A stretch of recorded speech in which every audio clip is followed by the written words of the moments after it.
నమస్తే అన్న, అందరికీ నమస్కారం. ఈస్ట్ గోదావరి జిల్లాలో దారుణం చోటు చేసుకుంది. ఓ మహిళతో సహజీవనం చేస్తూ ఆమె కుమార్తెను తనకిచ్చి పెళ్లి చేయాలని వేధింపులకు గురి చేస్తూ ఉన్న వ్యక్తిపైన బాధితురాలు అనపర్తి పోలీసులకు ఫిర్యాదు చేసింది.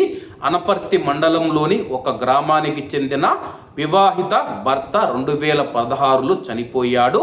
పి నాగిరెడ్డి అనే వ్యక్తితో ఆమెకు పరిచయం పెరిగి సహజీవనం కొనసాగించారు. ఆ మహిళ కుమార్తెను వివాహం చేసుకుంటానని ఆమెను వేధిస్తూ ఉన్నాడు. ఈ నేపథ్యంలో వివాహం చేసుకోగా వారికి ఒక బిడ్డ జన్మించింది. తర్వాత భార్యా బిడ్డలను వదిలేసి నాగిరెడ్డి గతంలో సహజీవనం చేసిన మహిళ వద్దకు మళ్ళీ వచ్చి ఆమె కుమార్తెతో పెళ్లి జరిపించాలంటూ ఇరువురిని కొడుతూ వేధించేవాడు.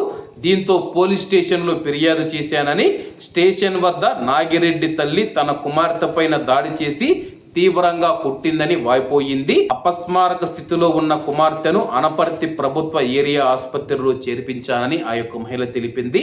బాధితురాలి ఫిర్యాదు పైన కేసు నమోదు చేసి దర్యాప్తు చేస్తామని చెప్పేసి పోలీసులు తెలిపారు.